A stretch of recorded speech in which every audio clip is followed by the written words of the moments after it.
復活節之後，唔少銀行竟然逆市加息。有銀行咧做緊咧3個月嘅4.1厘，有優惠咧推出緊6.88厘，甚至有銀行咧推出緊21厘嘅優惠，只係放1個禮拜嘅資金，就等同於咧其他銀行嘅2-3個月嘅利息。點解會突然間高息咗咁多嘅咧？今集才女咧同大家一齊盤點下啦，近排香港定存嘅新走勢。以上咧呢3個嘅優惠，有邊一個咧比較筍，邊一個比較適合你啦？上一季嘅港元定期存款利率可以用4隻字去形容嘅，就係慘不忍睹啦。除咗咧香港嘅4大銀行俾出嚟嘅利息咧，大概只係得厘幾，掹車邊可能上唔到2厘，仲要係新資金之外啦，唔少嘅小資金用戶咧已經完全唔需要玩呢個定存遊戲噶啦，本金有1萬蚊至到5萬蚊都好啦，咁佢哋俾嘅利息咧只係得0.2厘嘅啫。第三個慘就係咧上一季嘅銀行優惠係少之又少嘅，大部分咧所謂咩馬拉松優惠、新資金優惠 cut 得咧就 cut， 所以今集咧先至咁重要。今次咧其實我見到有好多銀行啦都有輕微調整佢哋嘅利息，但係咧有銀行咧就甚至咧係想出招咧嚟搶客，原因就係因為咧中東嗰邊嘅戰火不斷，油價咧而家係升得叭叭聲嘅，咁所以如果銀行咧而家去吸資金嘅話咧，咁就正啦，因為你唔投資股票啫，人哋會去投資，所以佢可以咧用你嘅資金咧賺到更加多嘅錢。但係話雖如此啦，其實咧最主要嘅原因咧都係因為美國咧而家喺呢一個油價推高通脹嘅時勢咧，好似唔係太適宜繼續減息，所以美息高企嘅時間，港元嘅利息咧當然係唔可以太低啦。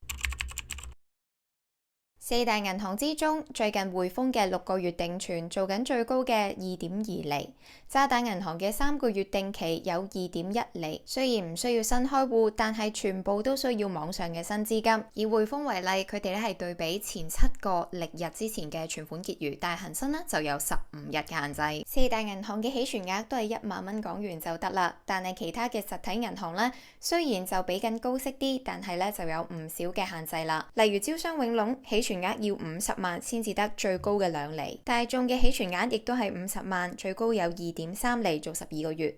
所以喺其他咁多間實體銀行之中，最抵嘅應該就係呢一間，唔需要咧你去做 VIP 嘅客戶，只要普通嘅客戶用電子渠道做新資金啦，12個月係有2.5厘嘅。起存額1萬蚊港元就可以啦，而虛擬銀行嘅加息速度就更加快啦。最近有銀行啦做緊2.8厘嘅優惠，咁呢一個優惠究竟點攞呢？一陣間再講埋落去。如果2點幾厘嘅利息唔係你想要嘅嘢呢，咁大家就一定要睇埋呢一個優惠活動嘅比較啦。因為結果係出乎意料嘅，有啲銀行嘅優惠呢唔係越多本金就越好嘅，例如第3個優惠呢，只要20萬本金，大家竟然係可以賺到最多嘅。第一個優惠就係3個月嘅4.1厘嘅優惠，咁呢一個優惠咧就係花旗銀行推出嘅，每100萬嘅本金啦，呢3個月就已經係可以賺1萬蚊翻嚟啦。全新資金係5萬蚊港紙以上到800萬港紙以上，但係要求就係你需要係全新客戶，而且係 Citigold 或者係私人客戶。Citigold 嘅平均結餘咧係需要去到150萬港紙嘅，咁即係話呢一個係一個大戶優惠。如果你有埋 Citi 以上嘅信用卡，仲可以有額外嘅1厘嘅，即係總共係4.1厘。不過更辣嘅條款喺後邊，因為全新客戶必須要同時完成以下嘅任務，就係申請翻佢哋嘅綜合財富管理服務，同埋有合資格嘅投資或者保險結存，需要達到7.8萬蚊港紙以上。所以大家可能要小心呢個4.1厘咧，可能係你俾咗唔少嘅成本換翻嚟嘅。第二個優惠咧就係6.88厘啦。我聽落去咧都好似好耳熟能詳，因為其實佢做好耐嘅優惠都係6.88厘嘅。今次咧就改咗玩法啦。入到建行嘅官網，大家會見到呢一個嘅表格，右手邊呢欄寫住6.88厘係期間限定嘅特惠年利率。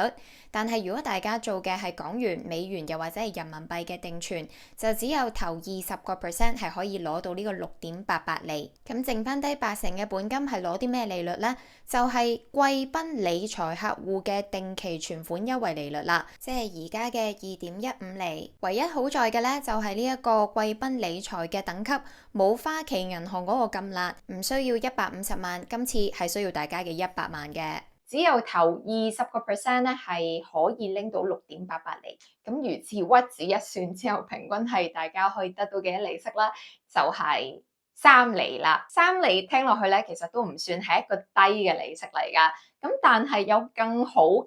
嘅方法係啲乜嘢咧？就係咧俾我近排咧發現咗嘅呢一間富庸銀行啦。呢間都有80萬存款保障嘅銀行咧，原本睇落去嘅利息咧就平平無奇㗎。不過如果咧使用到才女喺描述欄下邊嘅邀請碼嘅話咧，咁佢就會送3張嘅優惠券俾大家。第一個嘅優惠就係送一張加20厘嘅定期加息券俾大家，全額咧係低至1萬蚊，又或者高至10萬蚊都可以嘅。但係1個禮拜之後咧，大家就可以連本帶利咁樣攞翻錢出嚟啦。而個利息咧最高係可以俾到402蚊大家，咁即係放10萬蚊落去1個禮拜，即係眨下眼咧就可以賺咗呢一個400蚊嘅開戶獎賞啦。喺我印象之中，好多銀行嘅新開戶只係得200蚊嘅現金，所以今次呢個迎新活動嘅現金獎賞係非常吸引。第二個嘅優惠咧就係我自己比較中意嘅優惠，因為我唔中意入咗間銀行之後，短只係7日我就要走啦。就佢做緊一個中長期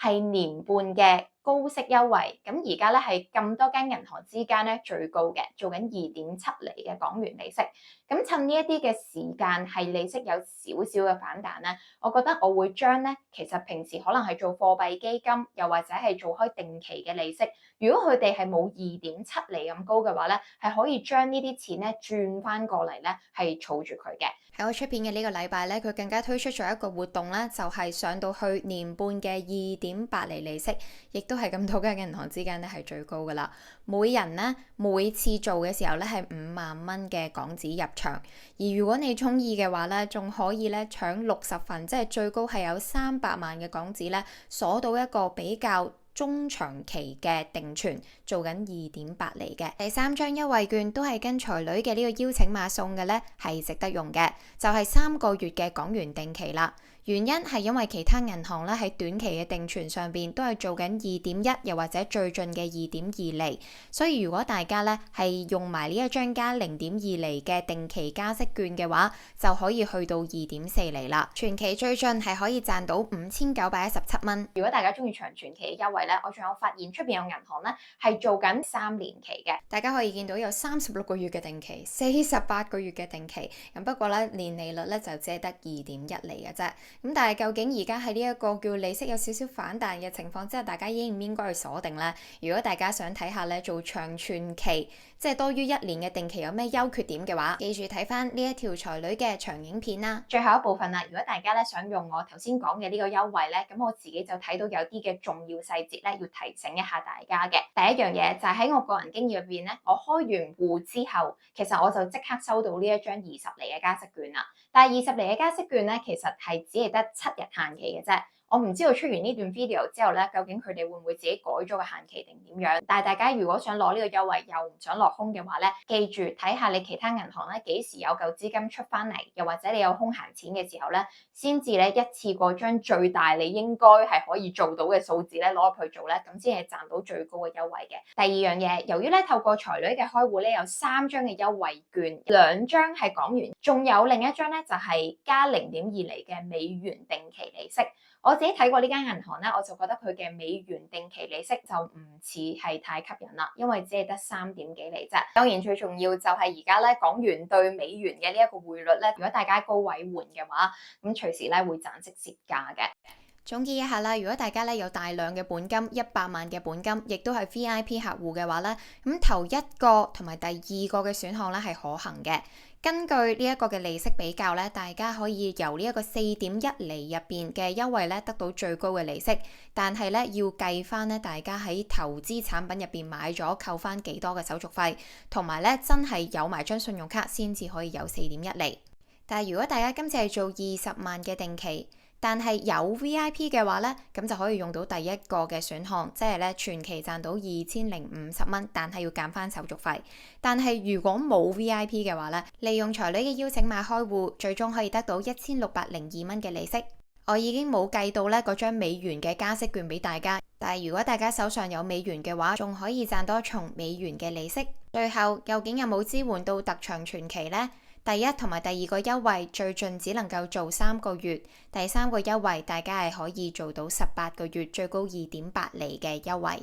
如果大家想詳細睇翻究竟幾時做美元定期先至會比較好啊，大家可以睇翻咧頻道入邊嘅內容。不過亦都唔係啲呢個時勢嘅嘢，所以大家如果見到有港元嘅優惠就衝啦，同埋咧記住喺下邊度留言咧都講俾我知，因為才女咧都其實係一個定期存款嘅存戶嚟嘅啫。同大家分享咁多嘅知識係因為我好細個開始做定期啦，所以我對於佢哋究竟點樣玩花招，同埋究竟邊個優惠係抵同埋唔抵咧都好熟嘅。咁所以如果大家係見到有優惠嘅話咧，不妨同我開心 share 啦，等我咧唔使喺另一個時區，等我瞓醒嘅時候發現咗啊，呢個優惠原來已經過咗啦。記住咧 like 呢個頻道啦，仲有更加多穩健投資、日日收息嘅內容嘅。如果你中意呢一段影片嘅話，記住出嚟出 group，我哋下次再見面啦，拜拜。